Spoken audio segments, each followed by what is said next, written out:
नमस्ते, हमेशा खुश रहो बिटिया। My name is JVN Manisha Singh, Assistant Professor in Faculty of Agriculture and Veterinary Sciences in Jyoti Vidyapeeth Women's University, Jaipur.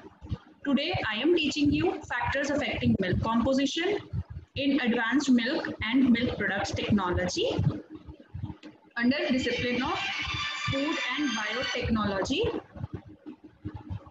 Now, let's start the topic factors affecting milk composition.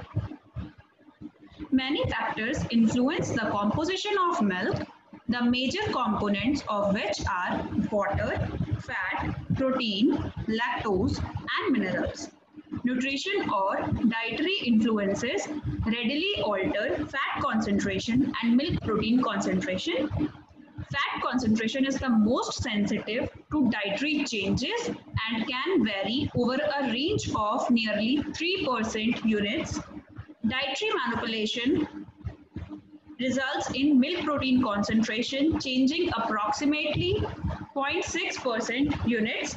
The concentrations of lactose and minerals and the other solid constituents of milk do not respond predictably to adjustments in diet.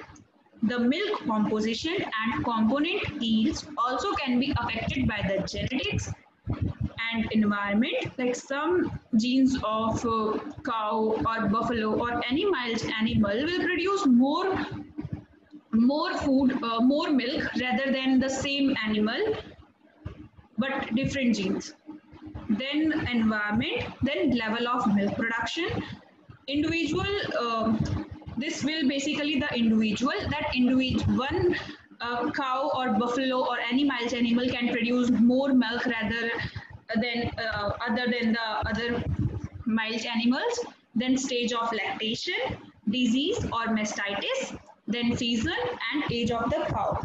There are various feeding management practices that can enhance levels of milk fat and protein concentration in milk. Feeding strategies that optimize rumen function also maximize milk production and milk component percentages and yield. Then the yields of fat, protein, non-fat solids and total solids are highly and positively correlated with the milk yield. Under selection programs that emphasizes milk yield, fat and protein yields also increases.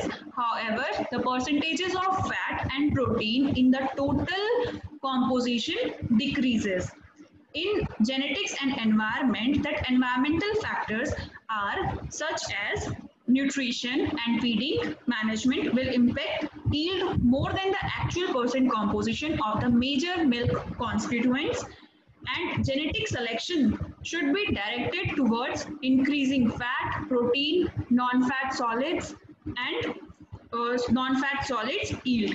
Then stage of lactation. The concentration of milk fat and protein is highest in early and late lactation and lowest during peak milk production through mid lactation. Normally, an increase in milk yield is followed by a decrease in the percentages of milk fat and protein, while the yields of these constituents remain unchanged or increase. Then disease. Although other diseases can affect milk component, content and distribution, and mastitis, the compositional changes in milk constituents associated with elevated somatic cell counts. The mastitis results is a reduction in fat and casein content and an increase in whey content of milk. These changes in the milk proteins in conjunction with alteration in lactose, mineral content and milk pH results in lower cheese yields and altered manufacturing properties. Milk from cows with elevated somatic cell count, that is greater than 5 lakh somatic cells per ml, has longer coagulation time and forms weaker curd than the milk from the cows with lower somatic cell counts. Then season. Milk fat and protein percentages are highest during the fall and winter and lowest during the spring and the summer. And this variation is related to changes in both the types of feed available and climatic conditions, lush spring pastures low in fiber depress milk fat, hot weather and high humidity decrease dry matter intake and increase feed sorting, then resulting in lower forage and fiber intake. Then age of the animal. While milk fat content remains relatively constant, milk protein content gradually decreases with advancing the age of the animal. A survey of Holstein Dairy Herd Improvement Association, that is DHIA, lactation records indicates that milk protein content typically decreases 0.1 to 0.15 unit over a period of 5 or more lactations, or approximately 0.02 to 0.05 units per lactation.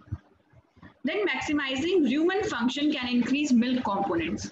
There are several strategies that producer can use to enhance rumen function and the resulting milk components. Producers who use records such as those provided by the DHIA can critically evaluate their nutrition feeding and management programs. That is feed intake. Feed provides the nutrients that are the precursors, either directly or indirectly, of the principal milk solids. Thus, an increase in feed intake usually results in the production of a greater volume of milk. In general, the proportional increases in fat, protein, and lactose yields are approximately the same as the proportional increase in the milk volume, and milk composition changes little by the feed intake.